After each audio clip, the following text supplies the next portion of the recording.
All the human bodies. Hello and welcome back to another video. In this video we are talking about all the different bodies we have. So sit back and enjoy. Before we begin, do not forget to like and subscribe for more of this kind of videos. 1. Solid body. The solid body is the body with which you can touch things.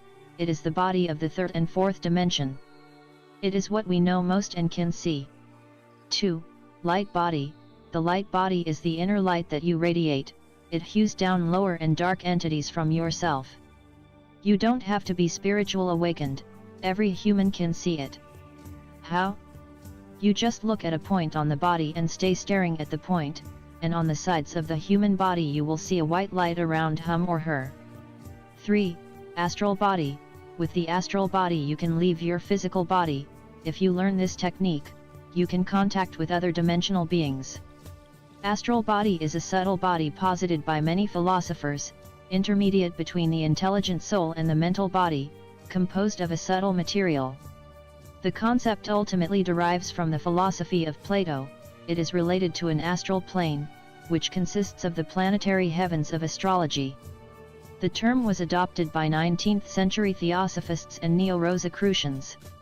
The idea is rooted in common worldwide religious accounts of the afterlife, in which the soul's journey or ascent is described in such terms as an ecstatic, mystical, or out-of-body experience, wherein the spiritual traveler leaves the physical body and travels in his/her subtle body, or dream body or astral body, into higher realms. Hence the many kinds of heavens, hells, and purgatorial existences believed in by followers of innumerable religions may also be understood as astral phenomena, as may the various phenomena of the séance room. The phenomenon of apparitional experience is therefore related, as is made explicit in Cicero's Dream of Scipio. The astral body is sometimes said to be visible as an aura of swirling colors. It is widely linked today with out-of-body experiences or astral projection, where this refers to a supposed movement around the real world, as in Muldoon and Carrington's book The Projection of the Astral Body. It conforms to Madame Blavatsky's usage of the term. Elsewhere this latter is termed etheric, while astral denotes an experience of dream symbols, archetypes, memories, spiritual beings and visionary landscapes. 4. Aura body. The aura is also a protection against lower entities and energy. People who can see it, can also read your feelings and thoughts from it. 5. Chakras. The chakras are strong energy sources that control your consciousness and help you to reach your higher state. Chakra, sometimes spelled chakra or kaka, is any center of subtle body believed to be psychic energy centers in the esoteric traditions of Indian religions. The concept is found particularly in the tantric traditions of Hinduism, Buddhism, and Jainism. They are conceived as an energy focal point, bodily functions, or psychic node in the subtle body. The chakra theories are an elaborate part of the Kundalini system. These theories differ between the Indian religions, with esoteric Buddhist literature mentioning 4 chakras, while esoteric Hindu texts stating 7. They are believed to be part of the subtle body, not the physical body, and connected by energy channels called nadi.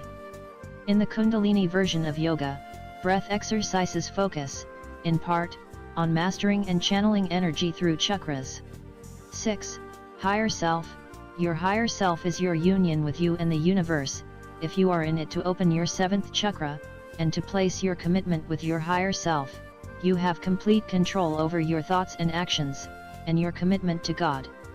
Higher self is a term associated with multiple belief systems, but its basic premise describes an eternal, omnipotent, conscious, and intelligent being, who is one's real self. Blavatsky formally defined the higher self as Atma, the inseparable ray of the universe and oneself. It is the God above, more than within, us. Each and every individual has a higher self. The higher self is generally regarded as a form of being only to be recognized in a union with a divine source. In recent years the New Age faith has encouraged the idea of the higher self in contemporary culture, though the notion of the higher self has been interpreted throughout numerous historical spiritual faiths. Some denominations believe that the higher self is a part of an individual's metaphysical identity, while others teach that the higher self is essentially our tie to the heavens. Similar to the notion of the soul, The higher self can be defined by many different sects, while also being a topic of interest in the scientific and philosophical fields. Christianity, in the Christian interpretation, all beings contain a fragment of the Holy Spirit, which ties them to their higher self. The concept of the Holy Spirit is widely taught by various Christian sects, but the idea of the individual higher consciousness is discussed less frequently.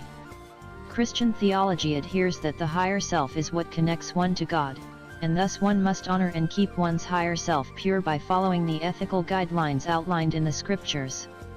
Jesus said, "The spirit is willing, but the flesh is weak," Matthew 26:41.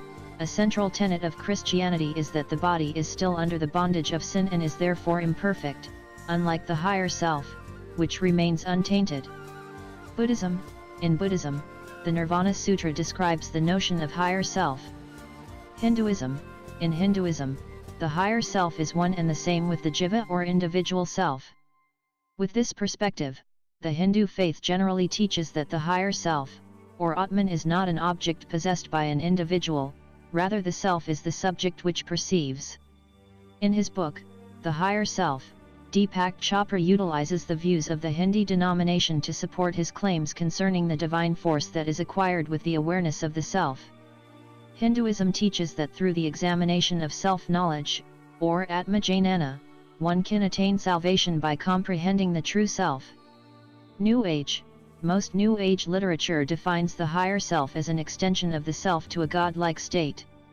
This higher self is essentially an extension of the worldly self.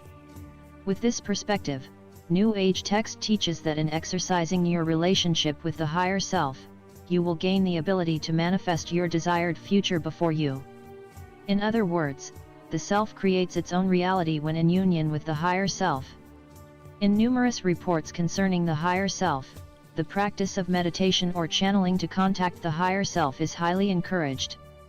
Most of this ideology agrees with the concept that with mindful awareness of the higher self, peace, salvation, or enlightenment may be procured. This is due to the idea that the higher self contains an advanced amount of insight into man's most taxing questions, such as the purpose of existence or death, etc. Evidence of this insight is found within the book, Open to Channel, How to Connect with Your Guide, where dual authors Sandy Roman and Dwayne Packer report a collective and educational account of the practice and benefits of existing in alignment with the higher self.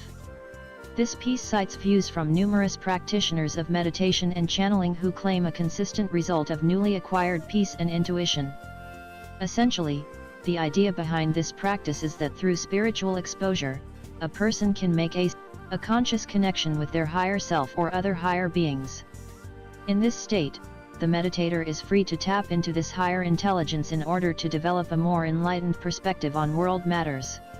This was it. Did you like this video and do you want more of this kind of videos? Then just like and subscribe.